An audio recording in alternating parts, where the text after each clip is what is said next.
You may be familiar with the Aztec's calendar, temples, and impressive sculptures displayed in museums. However, you probably have little knowledge about the actual daily life of the Aztecs. The Aztec civilization was influenced by the Olmec and Mayan traditions and reached a new level of power, influence, and wealth during the 14th to the early 16th centuries in Mexico and Central America. Today, we will delve into the everyday life of the Aztecs. But before we get started, ladies and gentlemen, welcome back to Interesting Day. It's time to hop into our time machines and live like the Aztecs did. The Mexica people originally settled near Lake Texcoco and established their city-state called Tenochtitlan, which is now known as Mexico City. This thriving culture had a set of societal expectations and flourished until it was conquered by the Spanish in the 16th century. Human sacrifices were a normal part of everyday life for the Aztecs. It was a common religious and social practice where slaves, prisoners of war, and even neighbors were sacrificed to the gods according to a ritual calendar or during times of hardship. The Flower Wars in 1450 served the purpose of obtaining sacrificial victims and training warriors rather than conquering land or defeating enemies. As the number of sacrificial victims increased, the demographics of different clans and states changed, leading to alliances with the Spanish, such as the Tlaxcala, who boycotted the war for the sake of ritual sacrifices. Trade played a crucial role in the success of the Aztecs, although they were somewhat skeptical of long-distance merchants.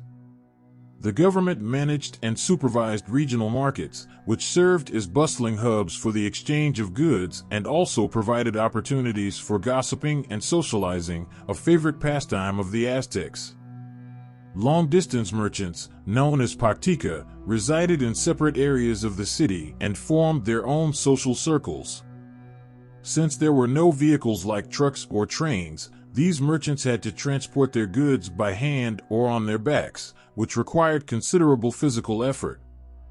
This transportation process became even riskier when pirates and bandits were in the picture. To mitigate this threat, some Pactica were enlisted as informants, spies, and messengers, occasionally assuming disguises. Similar to other cultures in Mesoamerica, the Aztecs relied heavily on corn as their main crop.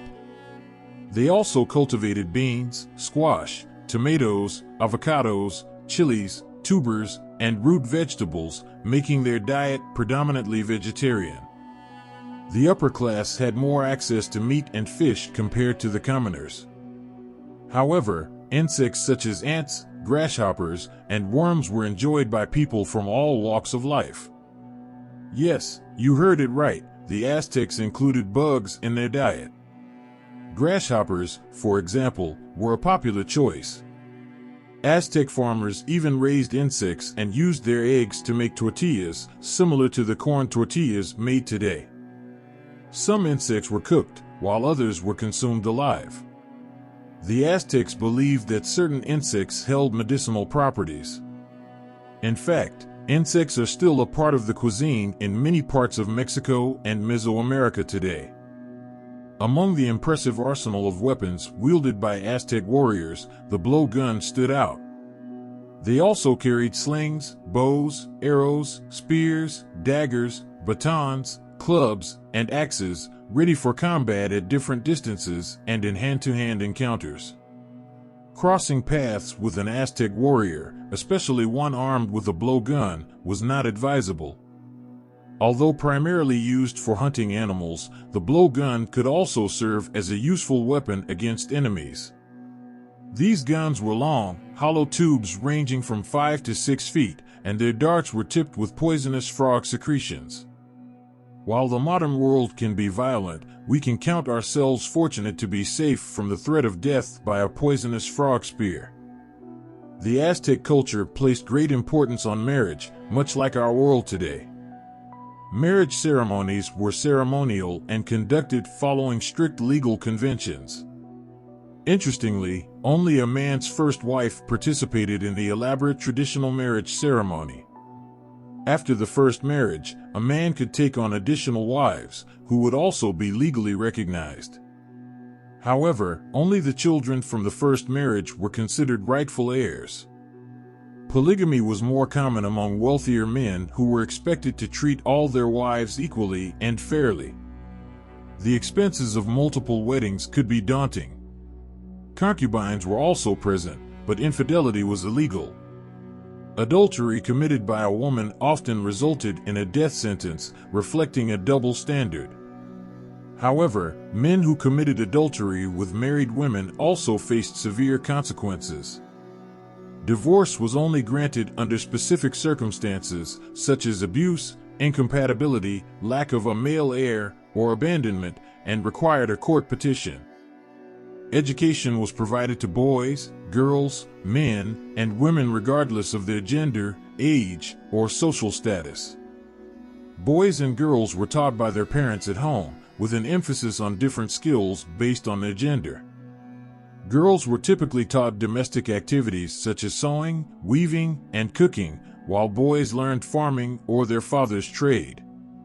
Boys of nobility had the option to attend a military school called Kalmakek, where they learned warrior skills, law, religion, and civic topics. These boys were expected to pursue careers as government officials, scholars, teachers, or priests. The clothing worn by Aztec men was not just a fashion statement, but also a reflection of their social status. Higher-class individuals had the privilege of adorning their attire, including loincloths, capes, skirts, and loose-fitting shirts, with gold jewelry such as bracelets, necklaces, earrings, and pendants. They also incorporated furs and feathers to further signify their elevated position. The elite classes favored clothing made from aiate cloth, derived from the maguey cactus, while commoners wore simpler cotton garments. Vibrant plant and flower dyes were used to add vivid colors, such as yellow, red, and blue, to their clothes. Merchants and warriors used jewelry as a means of distinguishing themselves, with successful warriors earning the right to wear more ornamentation. Unfortunately, lower-class individuals were unable to wear adornments comparable to their social superiors, but they had more elaborate attire compared to merchants. Priests, in their distinctive roles, donned special clothes and costumes, including dark-colored jackets or long robes. When the Aztecs had leisure time, they engaged in various recreational activities.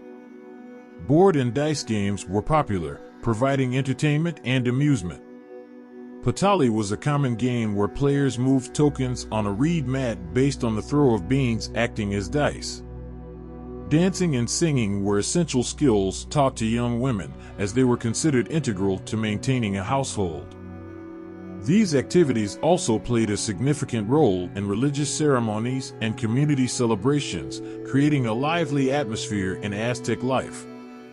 The Mesoamerican ballgame, inherited from the Olmec and Maya civilizations, was a religious event for the Aztecs. Played on an H-shaped field with intricate stone carvings depicting the creation story, the game involved keeping a rubber ball from hitting the ground or scoring in the opponent's goal. The loser of the game faced sacrifice to the gods, making the stakes higher than a casual match. The Aztec civilization had two calendars that governed their lives. The solar calendar had 365 days divided into 18 months, with religious rituals in each month. There were also 13 sequential numbers assigned to each day. The year ended with 5 unlucky days.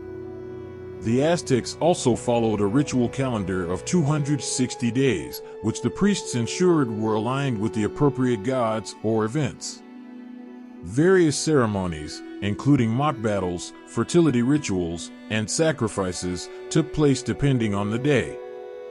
The two calendars synchronized every 52 years, marking a new cycle with additional rituals and sacrifices. Despite their gruesome rituals, the Aztecs' spiritually inclined, creative, and scientifically advanced society had a lasting impact.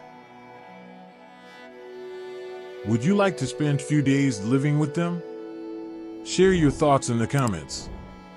Thank you for joining us on Interesting Day. See you next time.